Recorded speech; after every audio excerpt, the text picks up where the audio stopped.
back to our original problem, we have this general attitude by virtue of our cultural heritage that what is going on in here is hardwired.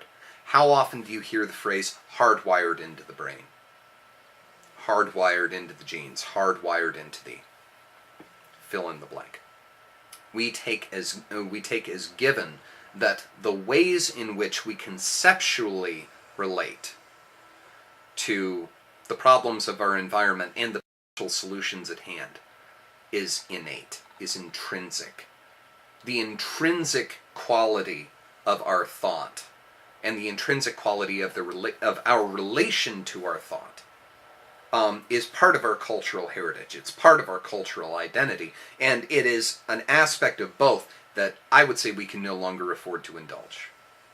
We need to start asking hard questions about the degree to which human thought is configurable, the degree to which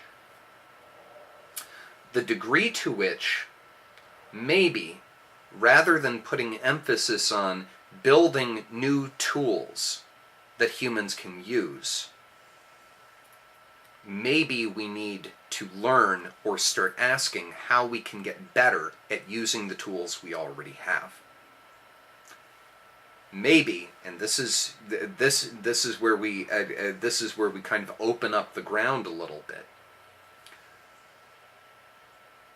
Maybe it's time to start asking if we can't get better at being human. And I would contend that we can. We say better people, and immediately our association is that we're talking about morally better, and that may be so. That may be so, but I am also talking about functionally better. I am talking about people that are better able to sort between their personal experiential projections onto environmental perception and environmental perception itself. I am talking about people that are better able to navigate complex concepts, better able to operate through abstraction, better able to observe and extrapolate from observation principles by which they can govern future behavior. I'm talking about people that are better able to observe a series of events and propose means of engaging with those events in order to bring about a desired result. That's also what I mean by better people. Better people. The things that people do, but doing them better. And the problem is, or rather, the punchline is, there's no shortage. There is no shortage of there is no shortage of suggestions, propositions, and instruction on how to go about doing that. We just don't take it seriously. We just don't take it seriously. And here's where I risk the ire of the the more militant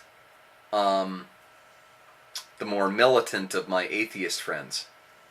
You know what the real problem with religion is? Religious people don't take it seriously.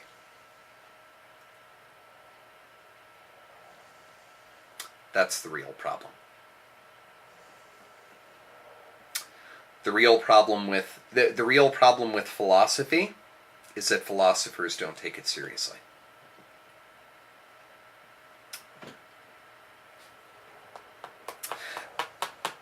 You look at something like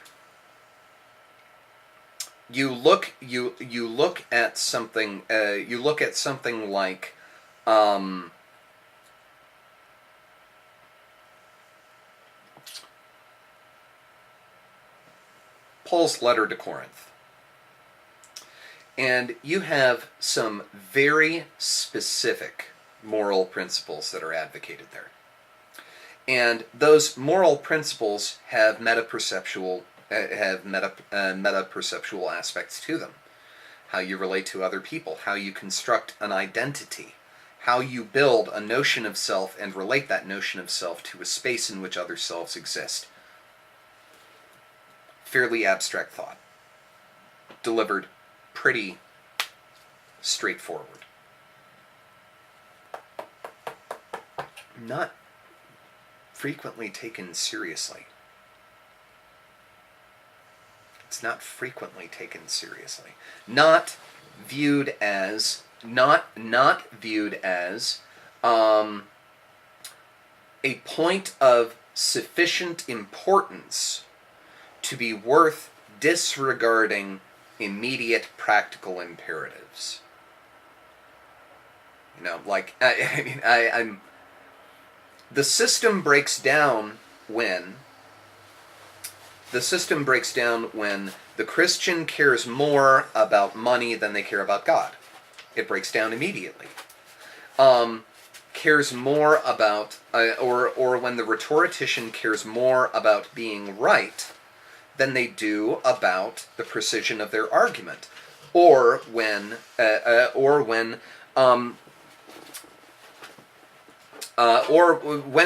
the Buddhist is more interested in seeming more enlightened than the people around them than they are in practically engaging with the suffering of other persons. It breaks down. It breaks down when you don't take it seriously enough. It breaks down when you regard these propositions, when you regard these.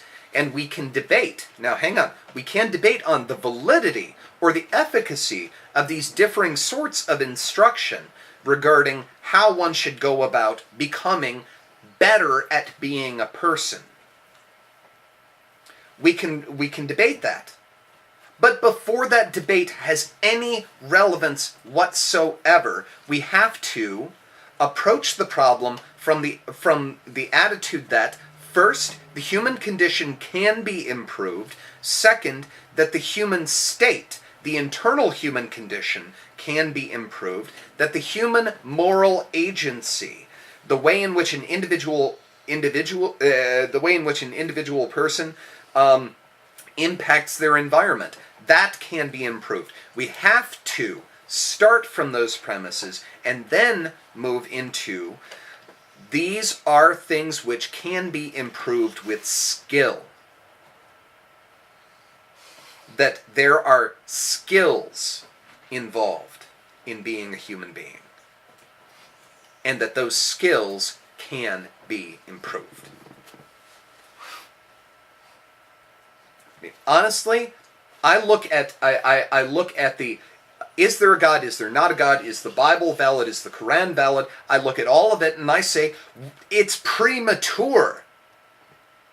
It's premature. We are not prepared to ask those sorts of questions because there are premises that stand before we are qualified to engage that question that we are not even willing to entertain. And I will sling that paint in every direction. That applies to the non-believer, the disinterested, to the atheist, to the believer, to the devout, to the zealot, to the moderate, across the board. Across the board.